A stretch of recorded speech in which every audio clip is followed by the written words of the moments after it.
Time for the opening.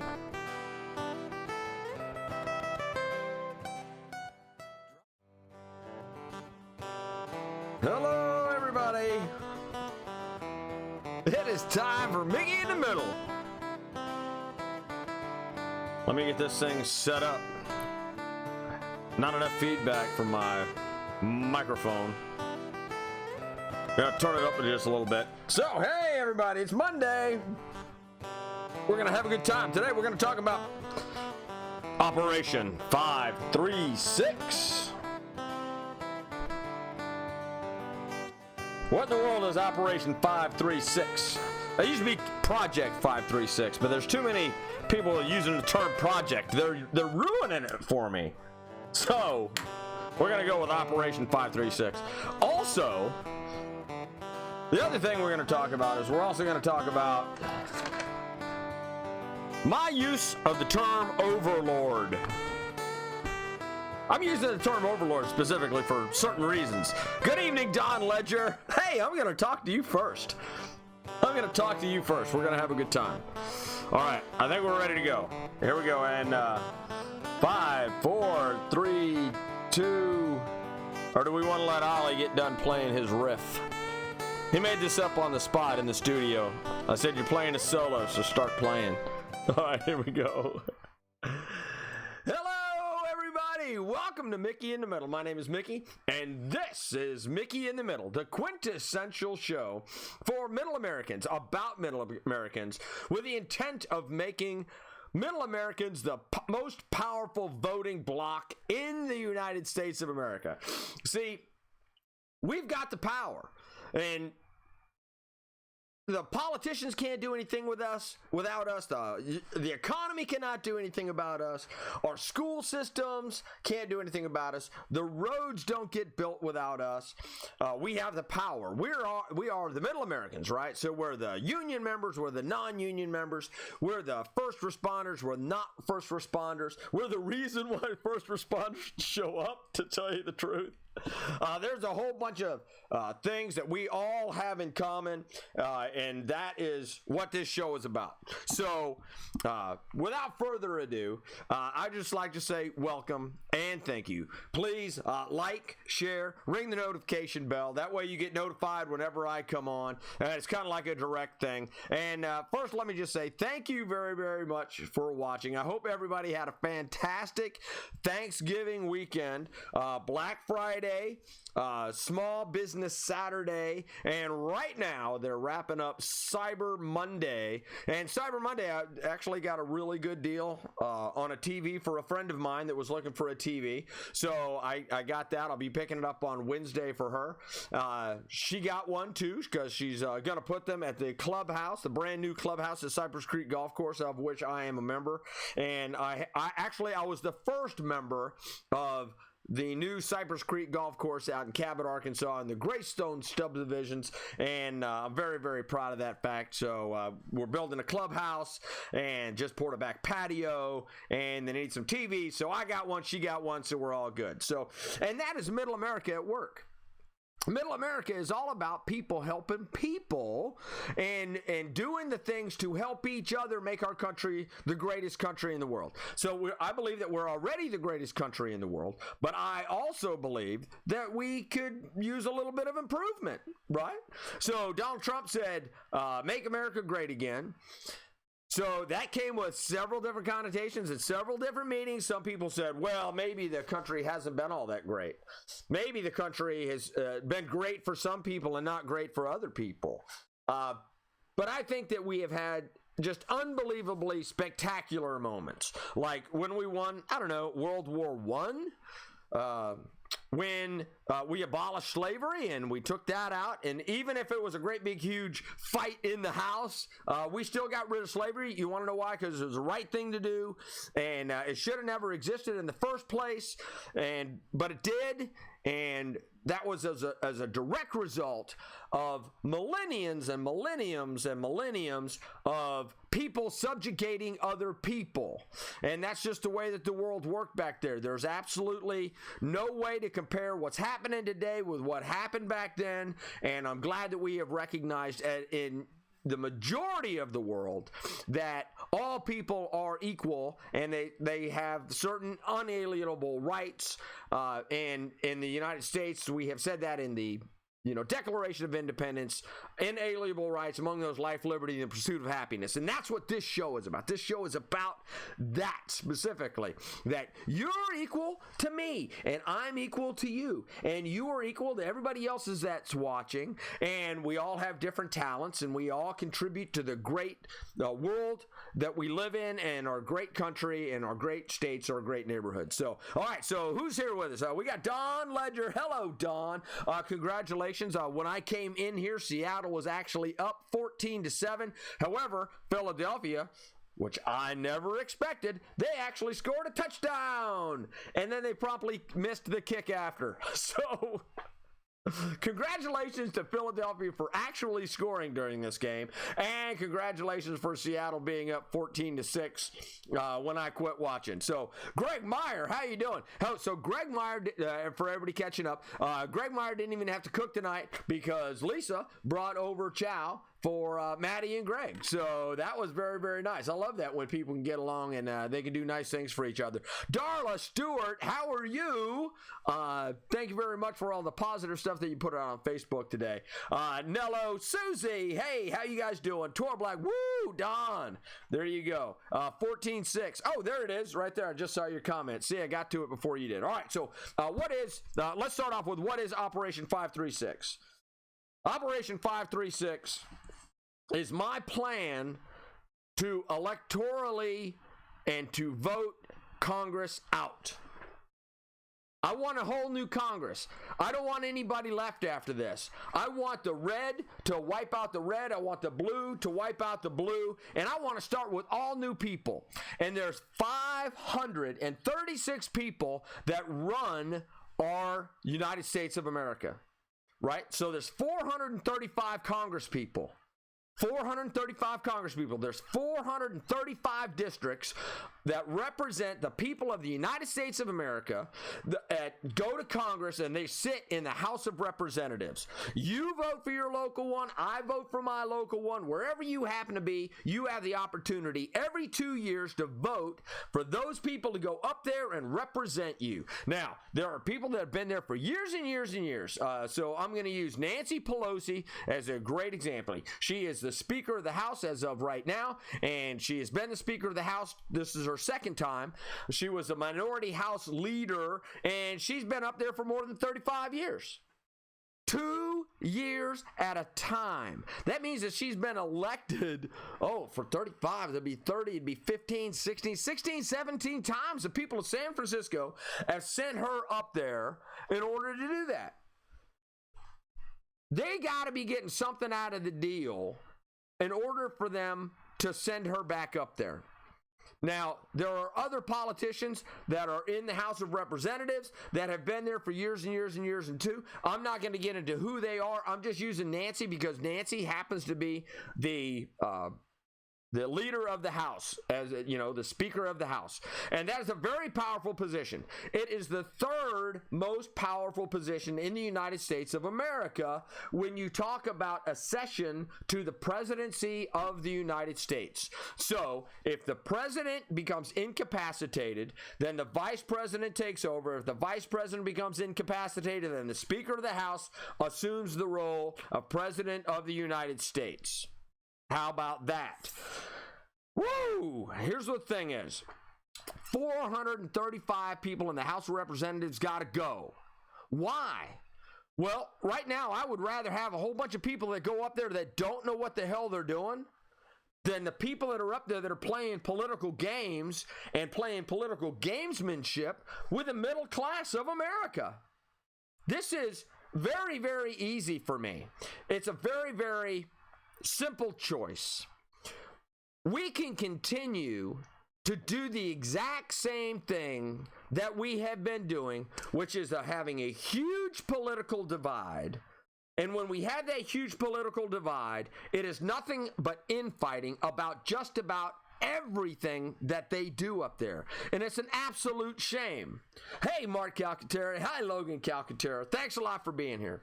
So when I talk about when I talk about replacing them, right now the House of Representatives is almost evenly divided. Almost. Now, we're going to find out how this election go, but right now it is almost split down the center. There are a few more Democrats than there are Republicans in the House of Representatives. And as far as I'm concerned, I want the House of Representatives and the Senate to be of different parties, because then they won't do anything. Right? The House of Representatives by Nancy Pelosi, and the Democrats go, hey, man, we want to do this. We want to fundamentally change the way that things operate in the United States of America.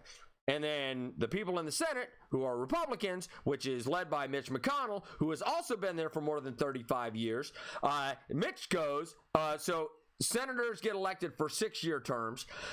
So he has been...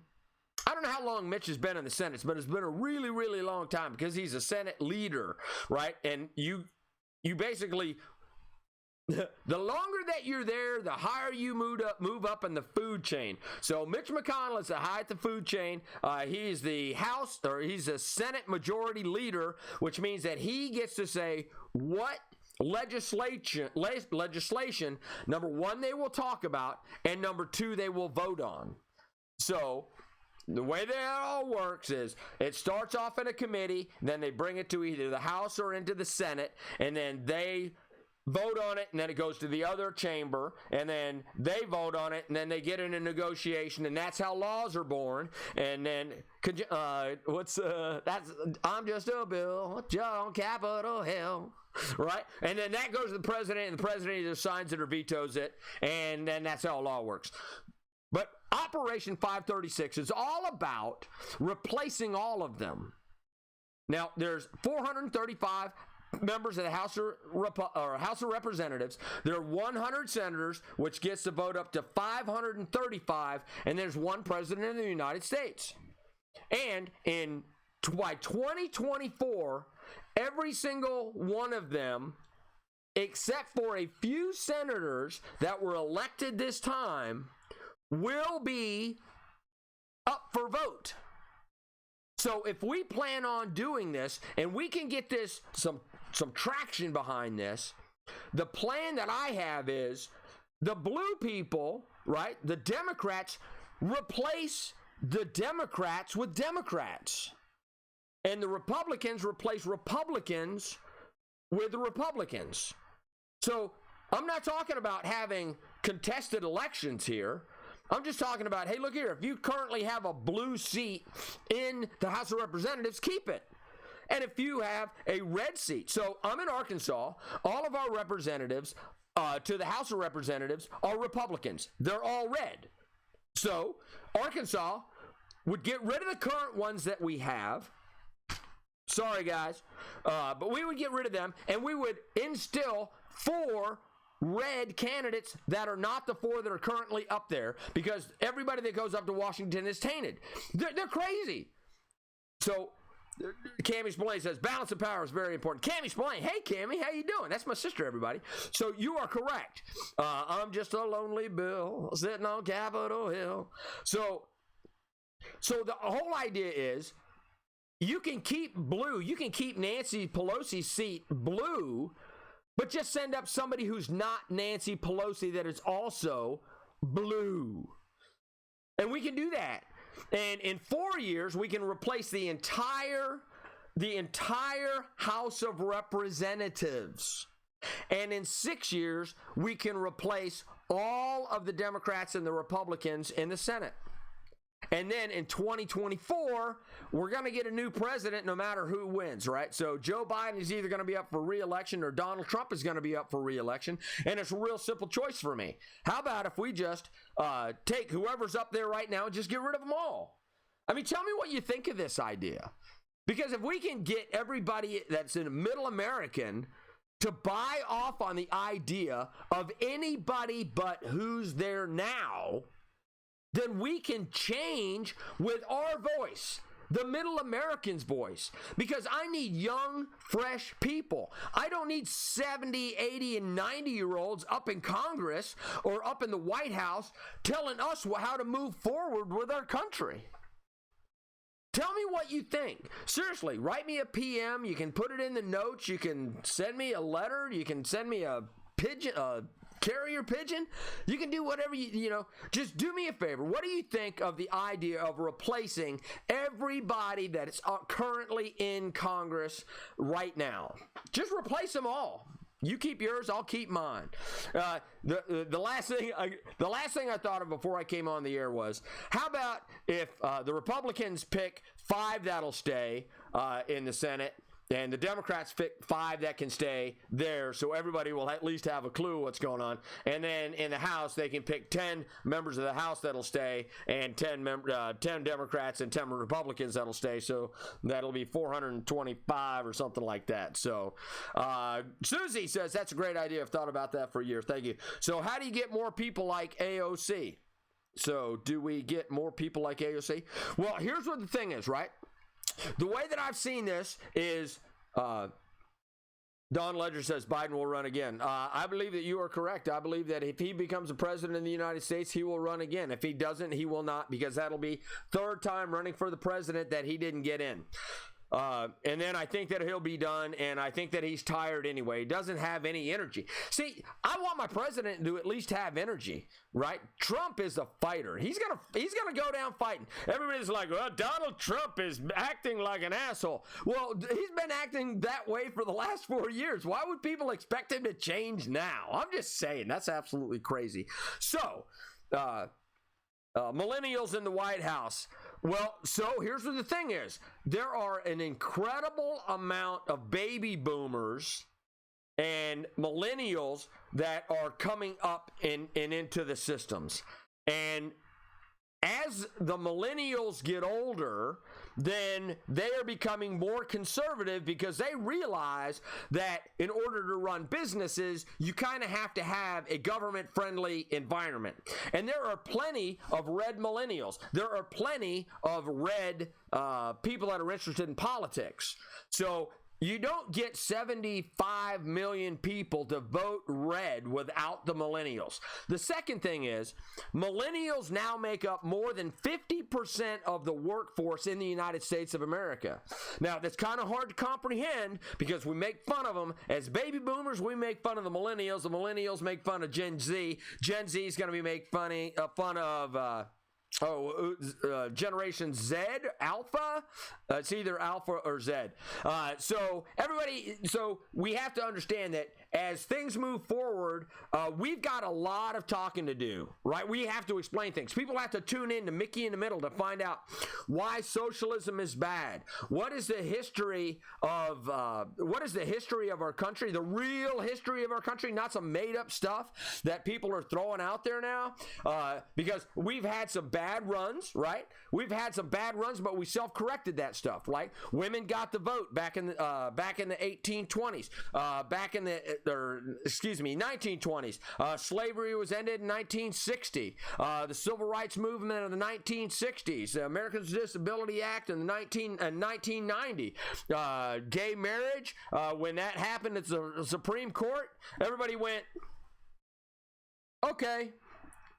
See, once the Supreme Court decided the thing about gay marriage, isn't it amazing how everybody just went, okay, let's go on. Let's move on with our life. That is now a thing that's not even controversial anymore. So that's just the way that it is. Now, people will always, all right, so people are always going to argue about the abortion thing. But other than that, basically, we have decided as a country that all people are created equal with certain unalienable rights, and that is it. That's the way that we are now functioning.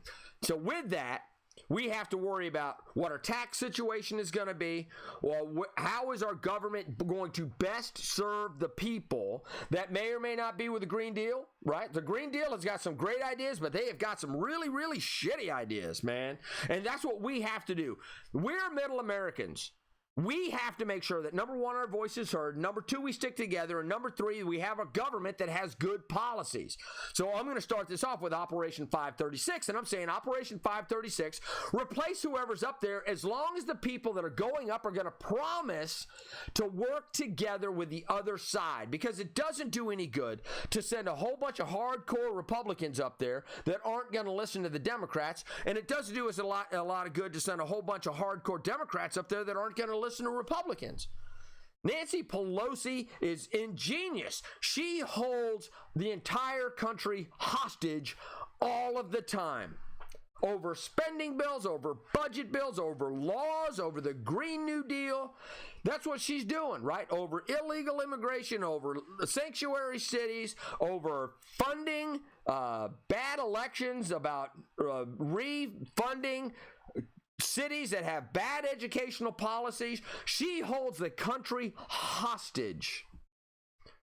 But she has taught the Republicans valuable lessons. So now Mitch McConnell has said, I'm not dealing with her anymore because she's crazy. So that was a hard lesson learned from, who's the guy? Harry Reid, right? Harry Reid busted up the Senate in 2003, around 2003, when he got rid of the filibuster and the 60 vote rule for appellate judges and for federal judges, which had to have 60 votes in order to get out and be able to be voted on. So Harry Reid broke the system. Nancy Pelosi learned from Harry Reid now. Nancy Pelosi is holding the country hostage every time that something comes up. So now Mitch McConnell's not going to deal with her. That's why we have a rift in our government and why we need to have new people up there that will at least talk to each other.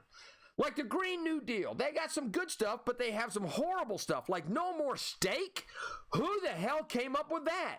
How about the 15-minute walkable city? A 15-minute walkable city is everybody moves into the city, and then everybody gets rid of their cars because everything that they would need would be within a 15-minute walking distance.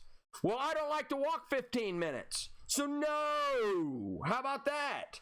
But that's a new idea that the Democrats have. It's like, hey, everybody move into cities so we can get rid of cars and we'll use public transportation and we'll provide for all of your great needs. It's called a 15-minute walkable city. It was thought of up in France, and it's been a dismal failure in France. It's going to be a dismal failure here. You want to know why? Because rural America is out there, and people need to eat. And people need to eat steak. People need to eat the stuff that farmers grow. And guess what? They're rural. And people don't want to live in cities and high rises. What they want to do is they want to live in suburbs. They want to get their own piece of the American pie.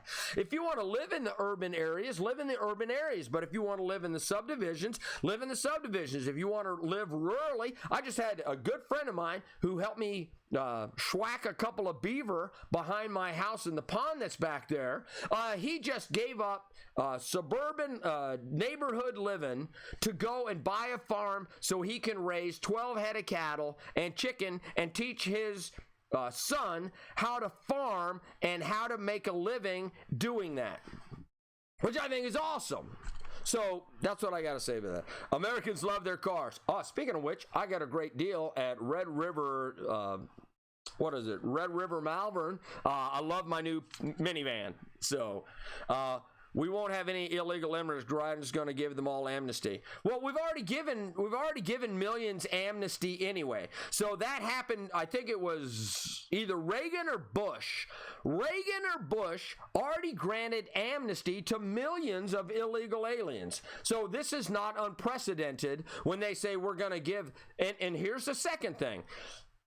They need to cut a deal that says, finish the wall, and we will grant everybody that's here right now. I don't care whether you're a millennial, or I don't care whether you are a dreamer, or whether you are here illegally.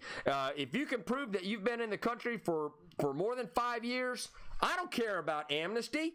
If they're already here, what does it matter? Right? We can't catch them. We can't catch 10 million or 15 million, 20 million. Shoot, I don't even know how many there are. There might be 50 million of them. But guess what? If there are 50 million people, or let's say that the number's 10 million, if there are 10 million illegal aliens living with us right now, what does it matter if they stay here? Everybody goes, well, they're cutting in line. Here's the thing about them cutting in line. That number does not count against the people that are standing in line. Is it fair? Probably not. But they're here. So you close the border so nobody else can get in. You grant all of them amnesty, and then we go back down to a hard lockdown, hard border situation. Why wouldn't that work? I don't understand why that would not work. How come the people that are right here just can't stay here? I understand the hardcore right is like, hey, look here, they need to go. They did something illegal. Yeah, guess what? And I sped yesterday, which is also illegal. I'm just saying, they're already here, right? And as long as we make sure the border is closed, and then we have legal immigration policies after that, because they haven't worked on it. Congress, this is another thing why I want the Operation 536. Let's get new people up there with new ideas that are willing to work together, come up with the best compromise, and then be able to say, hey, let's build the rest of the wall, we'll grant these people amnesty, and then we'll have a reasonable policy for that. That's just me. Mark Halkatiga says Reagan did it. Now, there you go. The criminal element. All right, so here's the thing about the criminal element. And this is Mickey in the middle, right? So this is Mickey in the middle. Here's about the criminal element. The people that are here right now already have a criminal history, and we know what those numbers are, okay? But we also know what the criminal numbers are in Chicago, Baltimore, Atlanta, Memphis, New Orleans, Little Rock, Arkansas. I think those are like 6 of the top 10 crime cities in the United States of America. If you go look at the statistics for all of those people, you can honestly say, look here, if you've committed a crime in the past, you cannot stay, you got to go. But if you have not committed a crime and you've been here for 5 years, or if you've been here for 5 years, you have not committed a crime, I'm good with that. This is what I call compromise on the issue, because you bring up a great point. What about the criminal element? Okay, let's all get in a room with 536 new people and say, let's deal with this. How do we want to do this? What are we going to do for moms of dreamers? What are we going to do about people who have been here for 25 years? What are we going to do about all of this? And they can run down this. And all you have to do is just go, hey, listen, you finish that border wall, we will deal with all of these folks line by line. We are drawing a red line, and if you have committed a crime other than petty theft or vandalism, if you have done any crimes against humanity, then you have got to go. That's my personal opinion, but that's all negotiable inside of this. But that's why I want 536 new people in Operation 536, because right now the lines are drawn so hard that we're not going to get a policy. Congress keeps abdicating their political power to all of these agencies. So Customs and Border Patrol have got to deal with these broken laws and broken systems, and Congress isn't dealing with it. So Congress isn't dealing with being $27 trillion in debt. They refuse to look at $27 trillion in debt. All they do is just go, hey, throw money at it. We're good. You know, they refuse to deal with a dangerous world out there and a rising China. Everybody keeps saying Russia, Russia, Russia. Here's what the deal is. Russia can't keep any tracks on tanks. Russia ain't shit. Vladimir Putin's like, hey, man, I'm going to be the prime minister president of Russia until like 2035, I think. Mark, do me a favor. Look up how long Vladimir Putin is going to be president of the Soviet Union. So when they do that, right? So when they say that that Russia is a threat.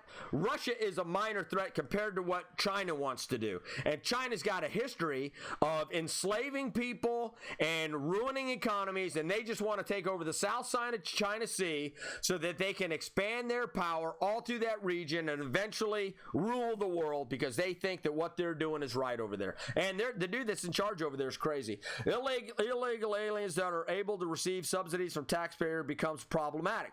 Right. Until they're no longer illegal aliens, right? Most funding for illegal aliens come from states, right? So the federal government gives states money, and then the states can distribute that money any way that they want to.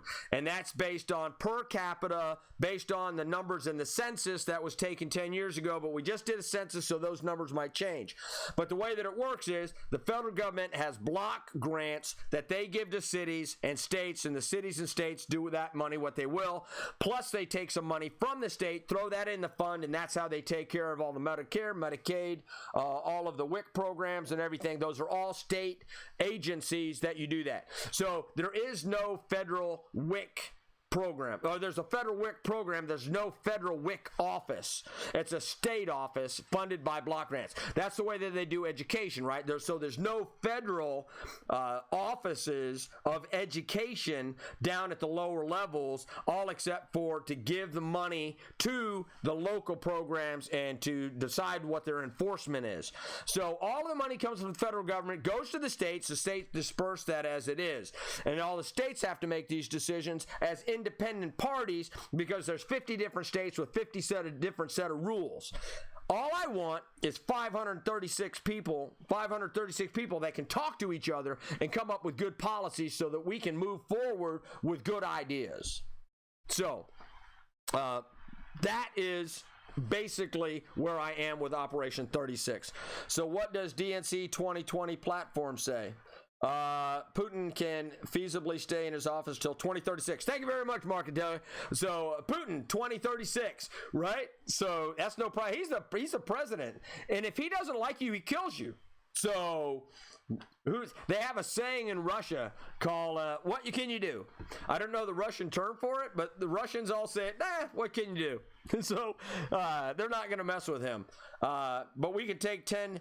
But we can't take 10 years to deport people. Right. So that's the problem. Everybody gets a hearing, right?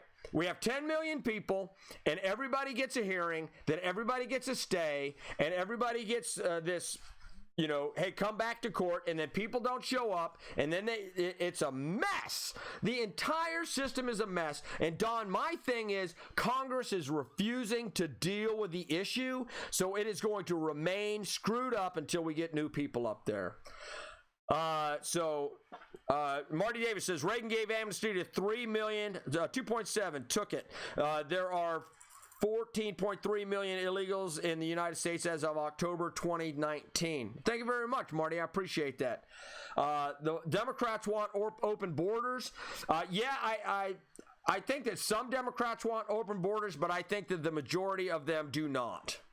I really don't think that they want. But they're being pushed around by Nancy Pelosi and AOC and Ilhan Omar, whoever the heck she is, right? So all these open border people, right? That's a small segment of the people that are up in there. The rest of the people are just up there drawing a check and getting political favors and getting rich.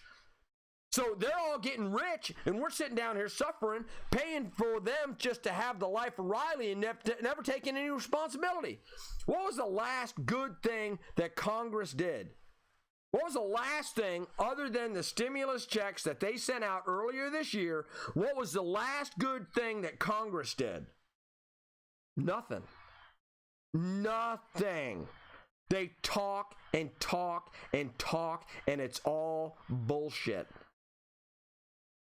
That's just the way that it is. So we need people that can talk to each other. So I'm going to start off the show tomorrow.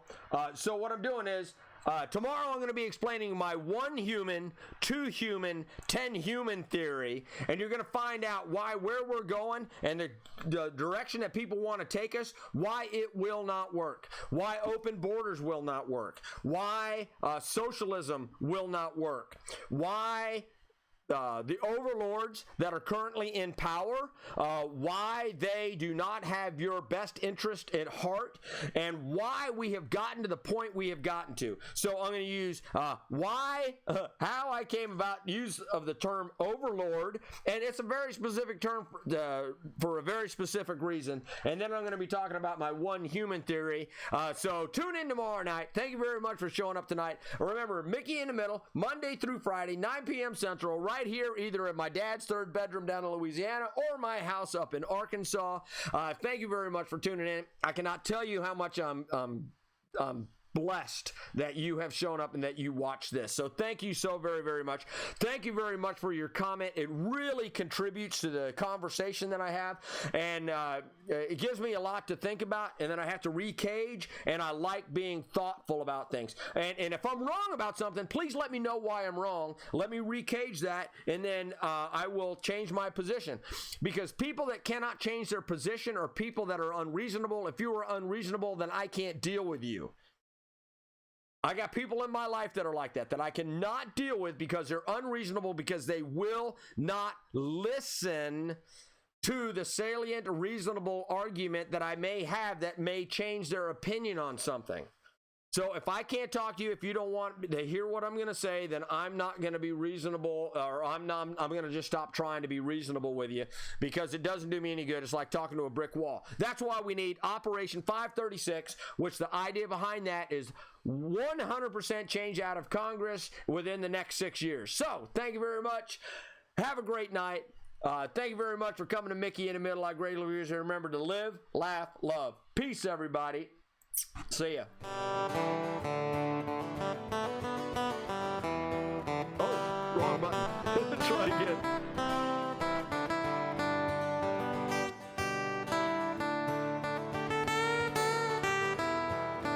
Don, thanks. Go Seahawks. Mark, thanks for tuning in. Greg Myers, Marty Davis, Cammie Spillane, Mark Calcaterra. Susie, thanks a lot for tuning in. Logan, glad that you're here. Tor Black, Nello West, Susie, Darla, Greg, Don, thank you very much. Everybody have a great night.